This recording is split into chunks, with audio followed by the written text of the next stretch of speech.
You're listening to the Wrigleyville Nation podcast. Season ticket holders and lifelong fans with neighborhood ties discuss Cubs news and neighborhood happenings. Here's your hosts, Jeremy and Pat.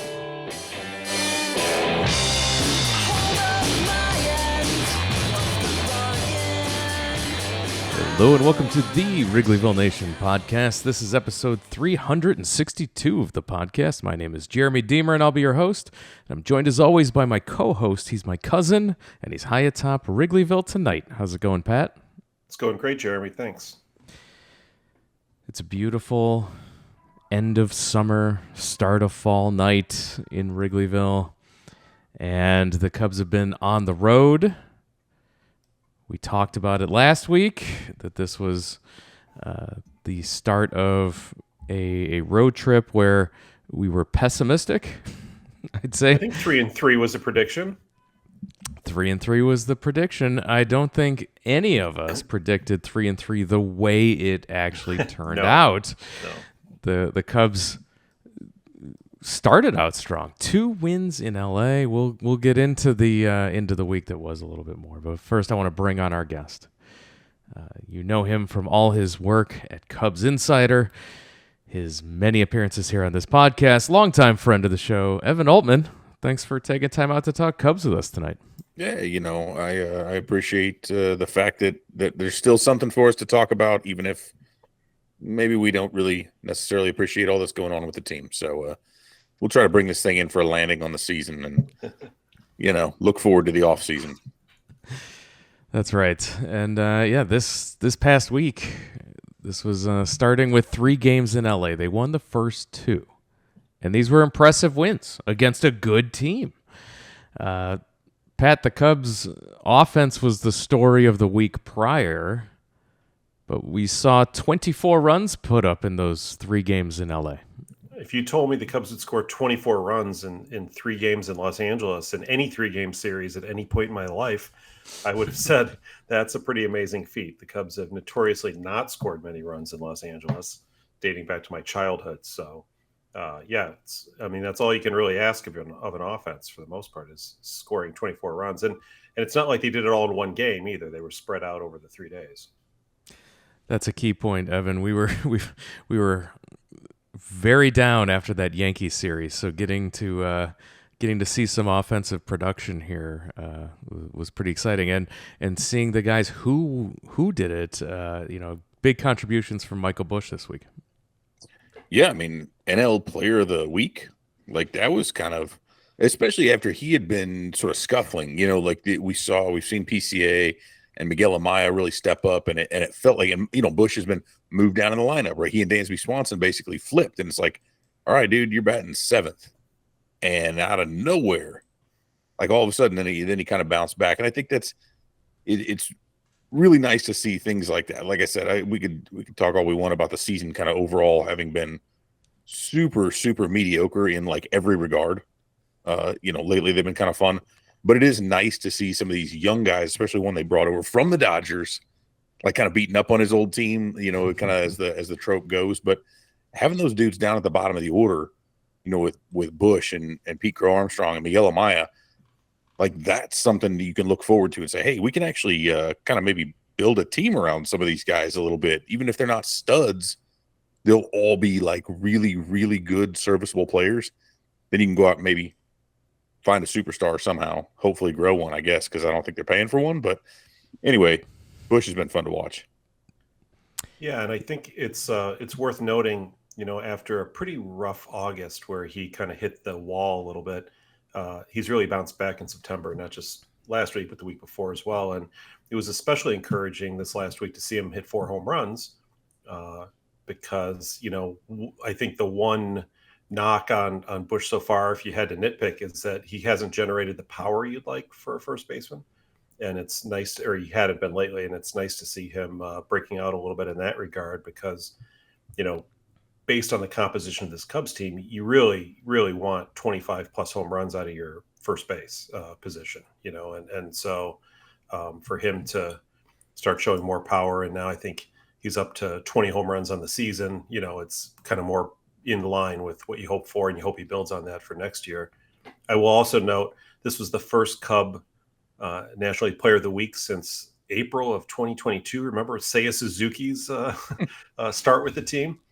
And just to put that in perspective, I think that was either 2 or 3 Despicable Me movies ago, because I remember taking my daughter to one of the Despicable Me movies when he was having that week back in April of 22. We were just kids back then, remember? It was a long time ago. The way the Cubs have been playing makes it feel a lot longer, too. Boy, does it. Absolutely. Yeah. It feels like a never-ending 2022 season for the Cubs. Back then we were fresh. We were just in year 2 of the rebuild of the retool. That's right. Yeah. Don't call it a rebuild. That's not what it is, of course. Retool. Yeah. Yeah, Busch, 478, 4 home runs, 11 RBIs, 7 runs, and the 1.567 OPS. Just a great week, absolutely. The player of the week. And another highlight, I'd say, for the week was Kyle Hendricks, who we saw have 2 solid starts. We saw him have fine starts previously, but as we're getting towards the end of the season, whenever we can see Hendricks have a good outing like he had this week, you have to savor those, Evan, as the clock is ticking on some of these Kyle Hendricks performances. Yeah, I mean, because what's he got? Maybe like 2 or 3 left, probably. And I mean, he even said this is how self-aware. I think a lot of these guys sometimes you hear them talk and it, you feel like, do you really get like kind of where you're at right now? And I think Hendricks is, he flat out said like, they've given me some chances I probably didn't deserve, and some of that's because guys were injured or whatever. But I mean, you've had people calling for him to be released throughout most of the season. Sure. I mean, he's been flat out bad, and that's tough for a guy who has been. I think a lot of people forget how good he was for so long for this team, and he's so understated. We see all these guys come back. Javi came back, and Anthony Rizzo came back, and the ovations they've got. But like, Hendricks is the only one that's left from 2016. Yep. And that dude was so incredibly integral to that. He didn't have like the big highlight moment with catching the final out or hitting a home run, obviously. But you look at the dude who just every big game they had that they needed to win, he's there on the mound. And so it felt really, really good to let him. Maybe he has another one in him, but if nothing else, it's kind of like that to do what he did in Colorado of all places. Right. Just have a tremendous start there. It just you feel good for him. I want him to go out on a high note because I can't imagine he's back with the Cubs if anywhere at all. I have to think he's eyeing retirement at this point. And so it's great, and I hope he can kind of close out his career on as high a note as possible, because the dude deserves all the flowers possible. And I don't want to hear any talk about how this was a down year and he's terrible, whatever. It's Kyle Hendricks, man. It's the professor. He deserves everything good that's coming to him, and I sincerely hope he can stick around the team afterwards in some capacity. Yeah, Kyle Hendricks not only pitched quite well in Game 7 of the World Series, an important game in Cubs history in 2016, but also had probably the most impressive start of any Cub pitcher that I can remember. And I remember the Kerry Wood 20 strikeout game, but the Game 6 of the NLCS against the Dodgers, when he faced 27 batters and retired 27 batters thanks to a double play. Was it like a 1-hitter, 2-hitter or something? And somebody was caught stealing. I think that was it. Against Clayton Kershaw. I mean, that was as big a game as it gets, right? And he came through and sent the Cubs to the World Series, which was pretty meaningful for me. And I remember being at that game and feeling the whole time like he really had this under control. Like he was just on it. And he had several years in a row where he was like, he led the league in ERA. I mean, he was just just an amazing pitcher, as you said, Evan. And it was nice this week. I mean, he doesn't pitch deep into games like he used to. I think he went, he's basically going 5 innings at this point. But if you can go 5 innings and give up 1 run against the Dodgers, and if you can go into cores and only give up 1 run, that's all you can ask for. And if you look at how the rest of the Cubs pitchers did, you'd say, yeah, I'll take that all day long. And so, it's nice. It is nice to see him going out with some dignity here at the end, and holding his head. Hopefully he can hold his head up high because, he's had some rough patches this year. He's almost 35 years old, and it's like you said, he's at the end. But it's nice to see some flashes of the old Kyle Hendricks.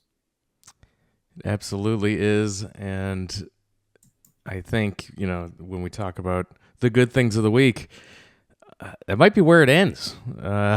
We have to talk about the bad and the ugly. We talked briefly before we hit record of couldn't really separate the bad from the ugly here. This is one big pile of it. And the place where we have to start is where we were before the week started. We were talking about Cubs standings. We were watching the Mets and the Braves and saying what needed to happen to keep pace. And after seeing them win 2 in a row to start in LA, then 3 crushing defeats consecutively, losing to the Dodgers, then 2 straight in Coors against this terrible Rockies team. It was incredibly disheartening and demoralizing. You watched the standings put them right back where they were 2 weeks ago. And so it was heartbreaking to watch this. Anything that you were watching for the end of the season over with these 3 losses in a row. But it's the way they lost, Pat. We'll start with you. The way they lost made it even worse. This was so bad. I'm trying to remember a time when the Cubs blew 3 consecutive games in a row, meaningful games that mattered. And I harken back to the 2003 NLCS against the then Florida Marlins as like the only comparator I can come up with right now. The Cubs blew a game where they had a 2-run lead in the bottom of the 9th with 2 outs and 2 strikes on a hitter who's hitting 180, right? I mean, they just, I don't even, words cannot even begin to describe it. And we can go into some of the real ugly parts. Seiya Suzuki inexplicably thinking he was going to steal third off of Michael Kopech. A Michael Kopech who had walked the bases loaded and could not throw a strike. 1 out.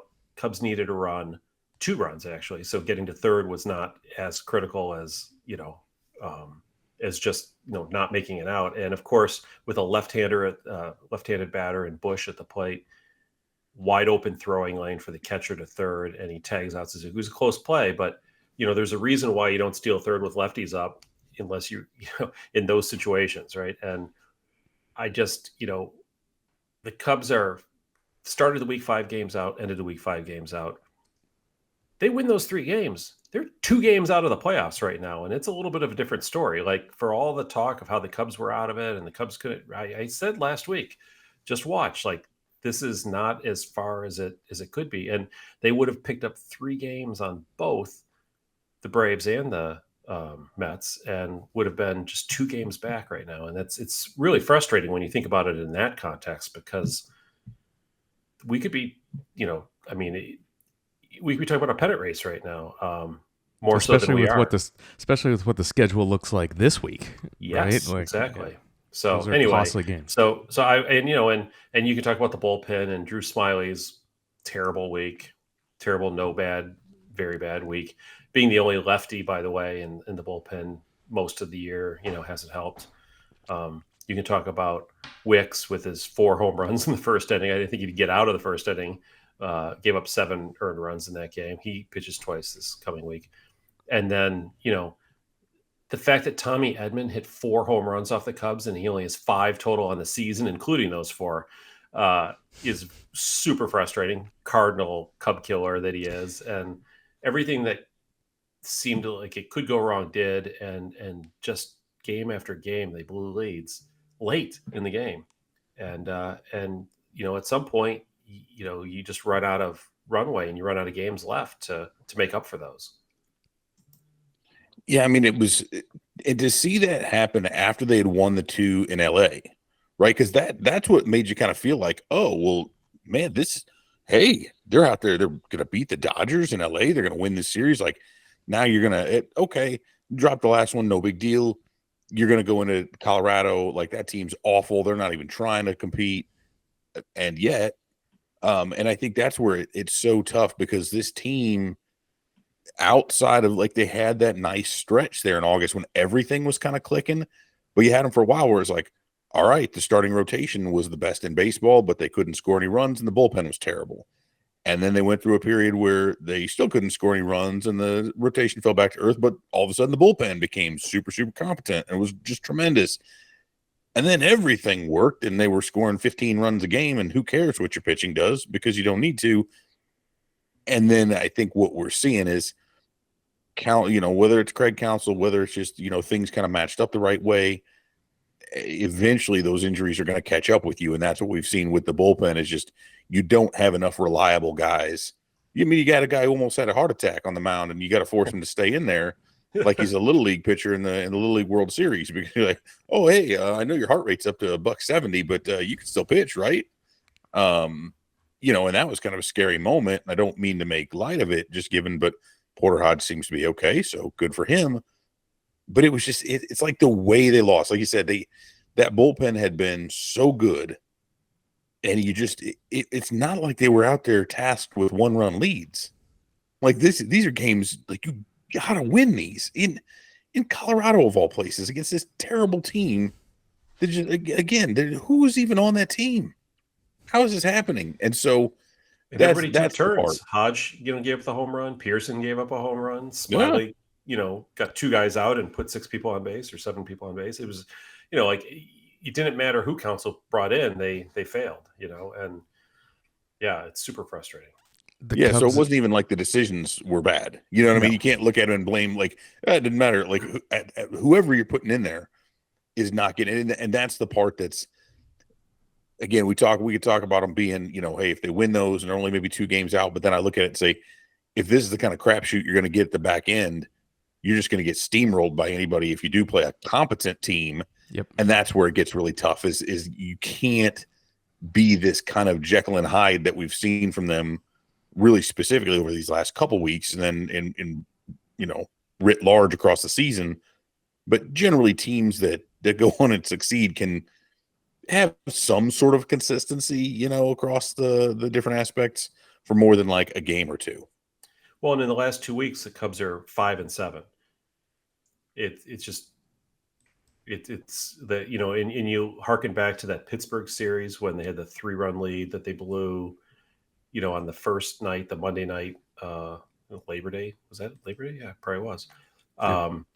And, you look at, the Colorado games, the Dodgers game, and these are just kind of adding up, and 5-7 is pretty unimpressive. We talked about, well, maybe the Cubs can go on a big run here, and sure enough, had they gone 11-1 or 11-2 even, or whatever, it'd be a whole different story right now. Because frankly, the rest of the playoff contending teams have also been kind of middling lately. They've been 5-5 in their last 10 for the most part, and this was an opportunity for the Cubs to make up ground, and it's only 2 weeks left, so.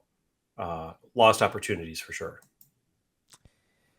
Yeah, and it's different than last year. They were in these games. Last year we saw just Arizona, the buzzsaw, just ran them over, and it wasn't even it didn't even feel close. Here, you're watching that Saturday game. You in the 9th inning, it's a 93% win probability, and which seems low. You didn't feel good about it. Yeah, that's and then losing in extra innings, just a killer. Tough week. It's a tough way to finish the week that started so strong too. That's what made it even worse. And like you mentioned, 5-5 in the last 10 games for the Cubs, the same as the Braves, and the Mets are 6-4. So no chance to gain. And that's what we said. With those guys playing each other and playing similar teams, there's a good chance they could all just tread water at this point, and you had an opportunity to go on a run and make a push. But we didn't see it. And so 5 games like we mentioned, behind. There's technically still time. And the schedule is in the Cubs' favor, but doesn't look promising at this point. They are playing Oakland at home for 3 and then Washington at home for 4. Oakland I have a beef with because they somehow lost 2 games in a row to the Chicago White Sox. That was my favorite parlay all season long when I was placing bets, was to throw whoever was playing the White Sox in. Just throw that as a win on the money line to help my parlays. And Oakland screwed me 2 games in a row because, the White Sox never win 2 games in a row. So they sure did now when I had the money on it. So not happy with the A's. So looking forward to the Cubs beating them up this week. 3 against Oakland, 4 against Washington. Do you feel like it's we're not looking at the playoffs anymore, right, Evan? I mean, what are they, 5 games back with 13 to play? Yep. So 6 I back mean, if you want to play the tiebreaker part. Yeah, that's true. Yeah, because they have to actually, they can't just tie. They have to overtake both teams, both the Dodgers and the Mets, right? They're going to have to leapfrog Correct. 2 of them. I just don't see it. I mean, it's still got to play Philly, right? Yeah, like that's 3 at Philly. Yep. Yeah, and that's going to be tough. And I mean, Cincinnati, and then at that point, you're just kind of playing for pride. I know the Mets and Braves have to play each other for 3 games, but They do. Mm-hmm. I just don't think at this point, I feel like the Cubs plane has run out of runway and they just don't have enough left. Now I say that and they'll like rattle off 7 in a row. But I feel like it's going to be one of those things where they'll probably finish out actually fairly well, stay above 500, but probably, 3 to 5 games back. I just don't know that either of those other teams. I still can't believe the Braves are trying to battle out for like the last wild card spot, given all the talent they've been able to acquire over the last few years. But that's where it's tough to me. It's like I don't know, we've seen the Cubs collapse before, but I can't. The way the Mets are playing, they've been hot for like the last month, as good as the Braves are. I keep going back and forth, and I do think the Cubs will close the gap a little bit because their schedule's easier. But yeah, I'm thinking it's still going to be like a 4-game gap by the time it's all over. I don't want to sound like a pessimist, but did you know the Cubs are as close to the wild card as they are to being tied with the Pittsburgh Pirates? Huh. And they are closer to the Cardinals, the Reds, and the Giants than they are to a wild card. If you go in the opposite direction, I sometimes do this just to annoy myself, but just to show you how much 5 games is. Yes, they're 5 games behind the Braves and Mets, but they're also 5 games or less above all those other teams. If they're not going to catch the Braves or Mets, I would rather they finish behind all those teams and get a higher draft pick, but that's a story for another day. Especially since the Sox can't get a top 10 pick. Sox and somebody else, right? Either, right? Yeah, the Sox and the A's are both out of it. So it's like, hey, you could finish with the in 12th and still actually be in a higher lottery position. I would say, and I guess this gets into my prediction for the week. I think the Cubs are going to go 5-2 or 6-1 this week. I really do. And I think they're going to gain serious ground on their competition. And I think next week at this time, the Cubs are going to be 2 or 3 games out. And we're going to be sitting here talking about how, there's still a mathematical possibility, but it's not what we want. And unfortunately, I think the Mets and Braves playing each other will actually hurt the Cubs in the long run, because in that last week, one of those teams has to win 2 games. Not just the way it works when you play a 3-game series against another team. One of you wins at least 2, maybe you win 3. And out of 6, right, that they play that week, I don't know if the Cubs can afford to have one of those teams win those 2 games, because if the Cubs are, say, 3 games back on Sunday night headed into next week, if they're 3 back, they need to catch up 4 games, and one of the teams automatically is going to get 2 wins no matter what.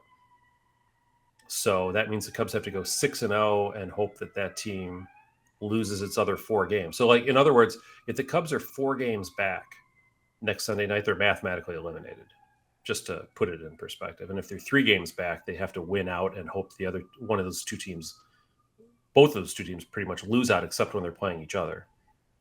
So the math gets tricky if as we progress. But I do think the Cubs are going to make up some ground this week, and I think it's going to be a nail biter. This is exactly what management or ownership wants, right? Like we talked at the beginning of the year, an 84 win, exciting play to the end of the season for the second year in a row. And, oh, well, if they come up short, they come up short, but maybe they won't. Who knows?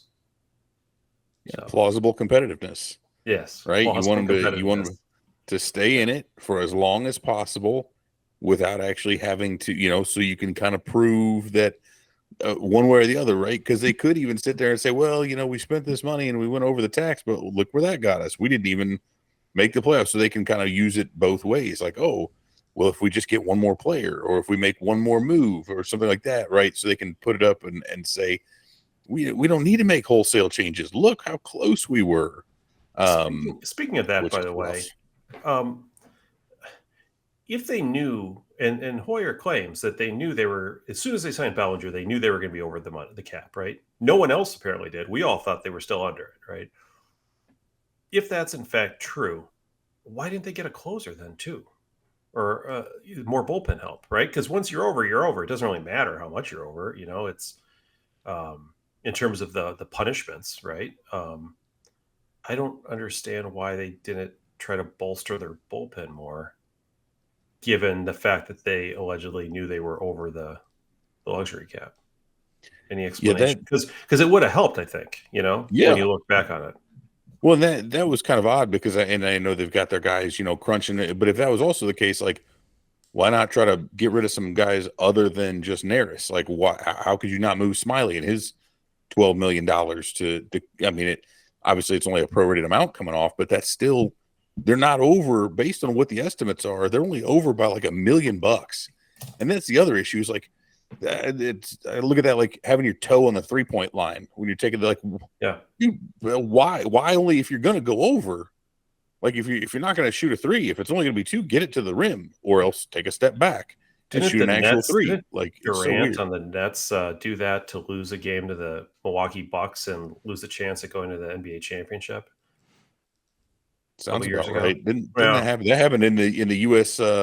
The women's Olympics, the U.S. women kind of snuck out that win on that one, right? And so it's, but that's the thing. It's like your advice is to keep your toe off the 3-point line when you're managing the luxury cap. I would say so, right? Yeah. Like if you're going to do it, like go over. If you're going to go, because right. But that's the other problem is they didn't go over with a superstar. They went over with a guy who, at the beginning of his career looked like he could be and is a very good player in Cody Bellinger, but that's not a dude, right? That's not the guy who's going to get you over the top, even if he does hit like he did last year. And he's coming along. I mean, he just tripled as I'm saying this, and he's been fine when he's not been hurt. But like that's not the dude you go over for, especially given the construction of this team. That's what you said. Why not get that closer? Why not find that other player, maybe somebody with a little more thump, who can be in there a little bit more regularly instead of. I mean, we all knew Christopher Morel was not going to be the answer at third, and they kind of lived in denial for more than half the season with that. And so there were just so many things. Like if you knew you were going to go over, why not actually do it in a meaningful way instead of this? Because now you're going to be left with what? A team that finishes several games out of the playoffs, barely clawed back to over 500 by the end of the season, and still is going to be pretty much back to square one with a lot of this stuff because what are you going to do? Run it back next year? Because all these guys, if Bellinger doesn't opt out, you got the same team next year. Yeah, here's a thought piece for you. What about not signing Jan Gomes for $6 million? Ooh. if you wanted to save $1 million. Anyway, speaking of Bellinger, did you see the report today, Jeremy, that from Bob Nightingale? I think you might have. Did you send it to me, or was that yesterday? Definitely did not. If you're receiving Bob Nightingale, it's not from me. And he's always wrong, so I guess the opposite is true. But the thought is that Bellinger is definitely going to opt in to the contract next year, further reducing some of the flexibility the team will have in the offseason, if for no other reason that they don't have any physical space to put more players on the field at this rate. So if that is the case, then does that mean we won't get? Does that mean we're not going to get Juan Soto? Yeah, because that was just that, right? Like otherwise, he's definitely a Cub. So if Bellinger and now Evan, if you're right, and Bellinger has a good week and a half here, I don't know if that's going to change anything, but it seems to make sense to me that he would actually opt back in. He still has another opt out after this next season too, and I just don't think he did enough this year to really probably merit. I mean, he'd be leaving a lot of money on the table, and we've seen for other players, his age, where all of a sudden you're looking at a 3-year deal for, $40 million. It's like, wait a minute, I was making $30 million a year. It's not great. But it will certainly have an impact on the offseason for the Cubs if he does opt in. Well, I got to think the front office wants badly, and I think they set this whole thing up believing that he'd have another solid season and would opt out. Sure. Because if you look at it, you've got, again, Suzuki, who had to be relegated to DH duty, but still you've got Suzuki and Happ still locked in. Pete Crow Armstrong has very clearly taken over as the everyday center fielder and has quickly brushed off. And these are the things I love. Like there's so many people, through mid-July or so who was just so down on this kid. And then he's been nothing but the most 180. Yeah. Oh, it was awful, right? And then all of a sudden he fixed a couple things, and now he's been one of their best hitters ever since. And again, the glove plays, right? But now you're talking about, okay, you've got all these top prospects coming up, 2 of whom are outfielders. Jed Hoyer keeps saying improvement's got to come from within. There's no place to put those guys. Yeah, they're outfielders with DHs, and that's a problem because Busch at first base has shown that he is his defense is playable. You've got Pete Crow Armstrong, who's excellent in center field. So Bellinger's 2 primary positions are already filled. Like you said, you could put him in right field, I suppose, and have him play like they have been. But then if you do that and Suzuki's the DH, then what do you do with Cassie and Alcantara and Ballesteros and all these other guys? There's no room for anyone else, period, full stop. Yeah, and then if you don't even have room for the second baseman, you don't even have room for the infielders unless you move Warner. And Matt Shaw clearly needs to come up, right? Like these guys, you can't just stash him in Iowa this whole time. Cam Smith right behind him. Yeah, and then what happens if you trade these guys? Because now, again, we talk about some of these dudes are locked up, but really only for the next 2 years, unless you can, figure out a way to get one of them to waive their no trade. But none of those dudes are young, right? We're talking about guys in their late 20s into their 30s. You have to replace them. And realistically, you know darn well the organization wants to be able to do so with guys at league minimum rookie contracts. But now you can't.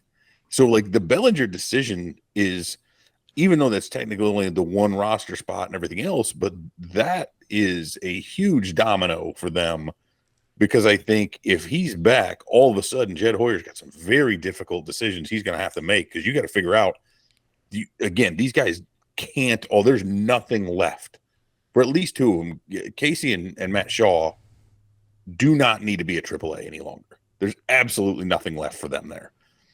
Maybe we could. I think James Triantos probably needs more time. Mo Baller, Moises Ballesteros, right? I mean, he's not even 21 years old yet. The argument could be made that he could use some more seasoning, especially defensively. We know how they love to use that excuse. But like, if you can't figure that out, and with what to do with those guys and where to play them, and you can't make that work quickly. Like, that's one of the things that the fans are, I think, also like, there's people that want them up now. I'm like, okay, what good is it going to do to call them up and sit them on the bench? But and this is the issue too. Cassie, for sure, and probably Shaw too.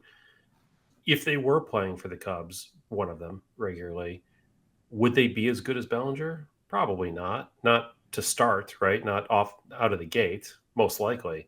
So now, if that's the case, you're actually weakening in some respects your team by, I get the financial implications. Do you trust them to then take the $30 million they save on Bellinger and go get somebody else is the question, if the deal was okay, well, here's what we're going to do.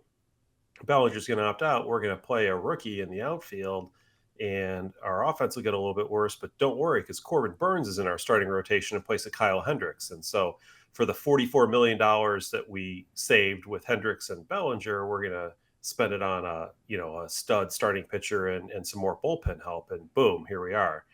Yeah, I could get behind that in theory, right? But then again, that also requires them to sign players, not just because they're extraordinary deals, but because you need them.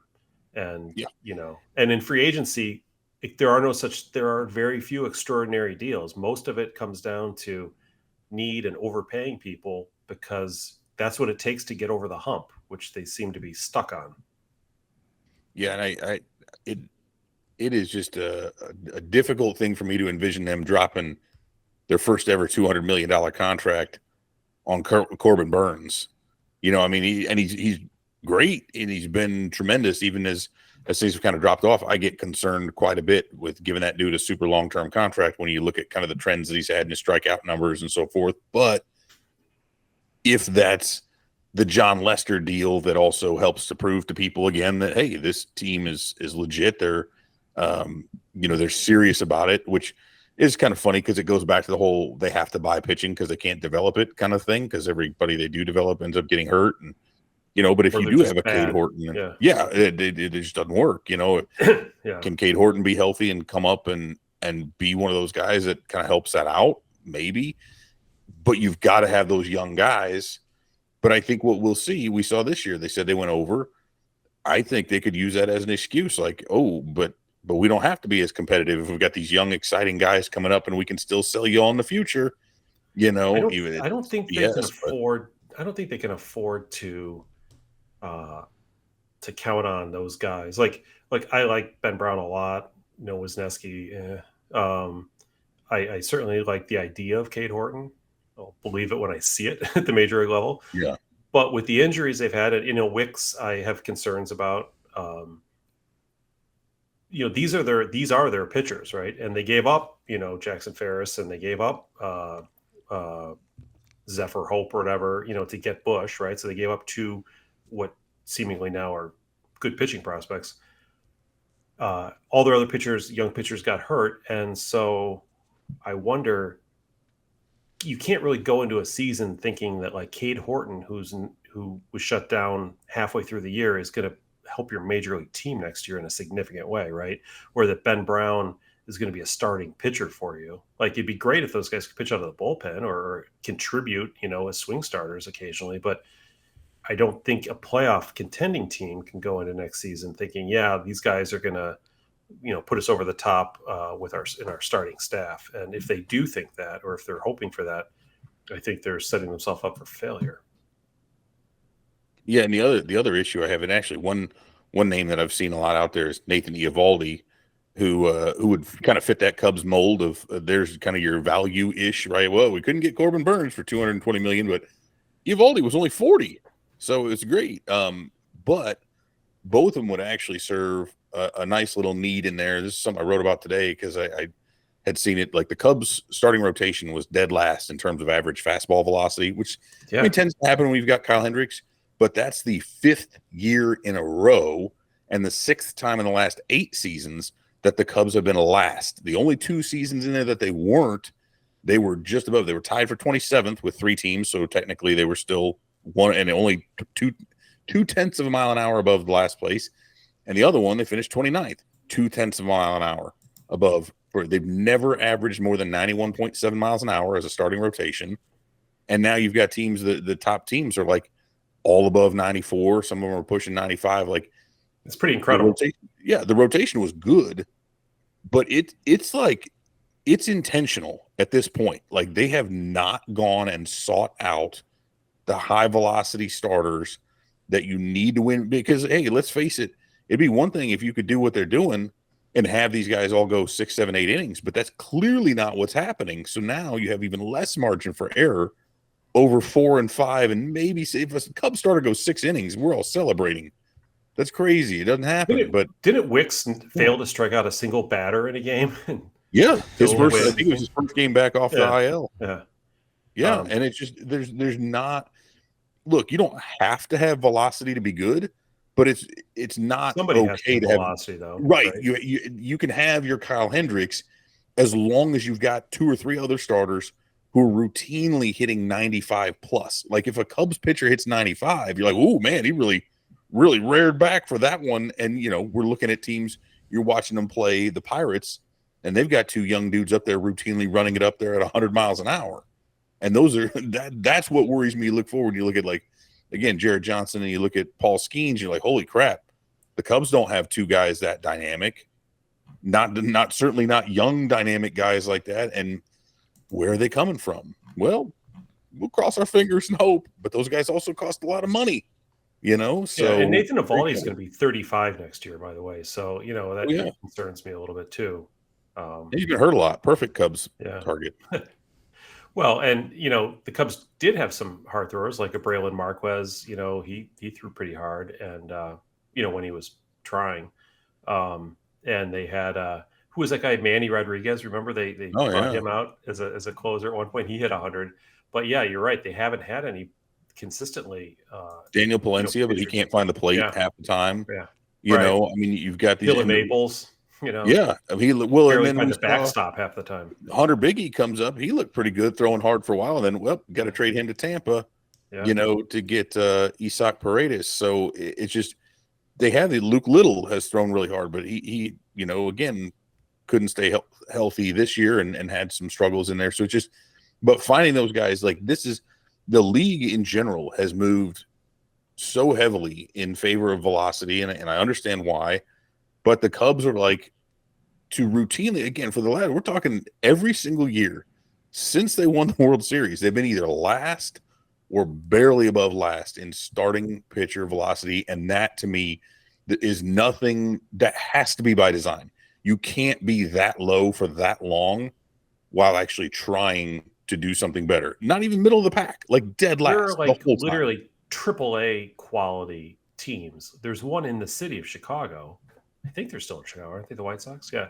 There's one here in the city, a team that's going to lose over 120 games this year that throws the ball harder than the Cubs do, right? I mean, that's the A. They don't do anything else better than what a professional baseball team. So are the Marlins. And the fact that the Cubs can't do better than those teams when it comes to velocity is pretty striking, really, because there are teams that are actively not trying to win games routinely year after year, and the Cubs are still failing to match them in velocity.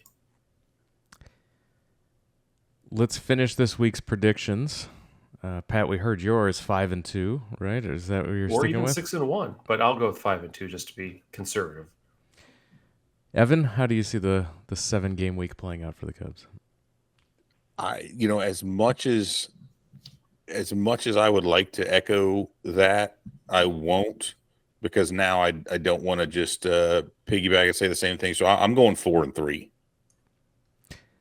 I will.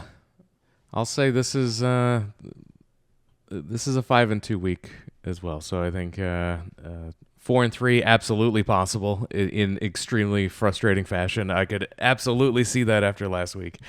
There's no way the Cubs are going to not win at least 5 games this week. Trust me. Even with Wicks pitching 2 of the games, they're going to win at least 5, maybe 6. Last bit of news before we talk about the 1984 Cubs. Last bit of news that came out this week. The Cubs season ticket holders got their 2025 invoices and a price increase on average of 3%. The increases range from 1.6% to 6.4% for a team that we just had a conversation about. We're not confident that they're going to go out and spend money on free agents, and they're one guy opting into a contract could derail the whole offseason for them. They just raised season ticket prices, Pat. Yes. Well, obviously the Cubs need to make some revenue so they can pay for Juan Soto's very expensive contract this offseason. I cannot wait for it. We've already seen the first report, but I can't wait for the reports that the Cubs have shown interest in Juan Soto. In the conversation? Yeah, no, I mean, the ticket prices go up. It's probably just slightly above inflation, which for them is probably considered a good deal. But again, and we get back to when people are like, well, why do you keep telling them to spend more money? It's because they have the highest price fan experience in all of professional baseball, including teams in New York City and San Francisco, and yet in Los Angeles, and yet they're not matching that. It's great to have the seventh highest payroll or the 10th highest payroll in baseball, but then have the 10th highest ticket prices in baseball too. Or, it's, fans are not getting what they're paying for, basically, is the bottom line. And I understand that they, are doing this because they, draw well and think they can continue to draw well. We'll see. We saw in 2021, after the big trade-off, a really empty stadium. And we saw a little bit of that the following year too. These last 2 years, I mean, it's almost, you would think it would be just a devious thing to keep raising prices, have the most expensive tickets, and then make your team just good enough to keep people, interested. I mean, here we are. There's only 13 games left in the season, and we're still talking about the possibility of the playoffs and what they're doing. And, it's that kind of craftiness, if you can do it, that would make them, I guess, evil geniuses, is how I would describe it. You got to toe that line, right? But I mean, it's they need to look. I mentioned it earlier, plausible competitiveness or whatever. Like at this point, they've got to. But there comes a point where like it can't just be plausible anymore. Like you have to actually go out and win meaningfully, especially when you're in a division with other teams that are just not good. Like, I mean, the Brewers continue to do what they're doing. I thought this was a year, and maybe it'll never happen. Maybe they'll just continue to be good despite not having the resources. But like the Cubs shouldn't even have to try as hard as what it seems like they are. They're almost fighting themselves. But if you're going to charge that much and all you're going to do is consistently give people a team that's 5 or 6 games over 500 and shucks, we tried again. That irks me on a fundamental level. But whatever, I say that, I still pull up the games on Marquee. I still show up when I can. So yeah. I guess I'm the sucker, The sucker of the season ticket holders who are, go to StubHub or SeatGeek and yes. look at the prices for games. My goodness, with a few possible exceptions, season ticket holders are not getting their money back or anywhere near their money back for their tickets when they do try to sell them on the secondary market, which is a big change from a decade ago. Yeah, absolutely. We appreciate the liquidity of the season ticket holders by putting them up on secondary market for us to get for 25 cents on the dollar. Absolutely. But do not believe the hype about they're losing 2 home games next year because of the Tokyo series, so they need to make up the cost on that. That was the lamest excuse I've ever heard, as if they're not getting any money for going to Tokyo next year. Give me a break. Meanwhile, today I went on SeatGeek, and including the fees that you are charged for using a third-party service, you could have gotten seats for $69 a piece in the 6th row behind the visitors' dugout. I guarantee you the face value on those isn't $69, right? So, just to put it in perspective, and it's like that a lot, and especially in September and April and May. As we do every week, we close the show talking about a team that did make the playoffs, a team that did finish strong, the 1984 Chicago Cubs. We celebrate the 40th anniversary of this team by parachuting into 1984 every single week. Pat, take us to this week in 1984. The season is coming to an end pretty soon. It is, and a far cry from the Cubs' current season. The 1984 Cubs had a good week. Last week. They were 4-2, including winning 2 out of 3 at home against the New York Mets, the arch rival New York Mets. And they finished the week 9.5 games ahead in first place. That's back in the days when you tried to actually have a dominant team and you didn't just try to thread the needle all the time, right? So the Cubs 9.5 games ahead. It was just your regular ho-hum. Rick Sutcliffe won his 14th game as a Cub, to go with his 1 loss. We talked about his incredible week last week. Yeah. And, they just kept on trucking. Jody Davis beat the Mets with a grand slam in the first game the Cubs played against them. It was. I just wanted to note. I mean, we've talked a little bit about Jody Davis in the past, but really a fan favorite. And Harry Carey used to come up with songs for him, and he was a two-time All-Star.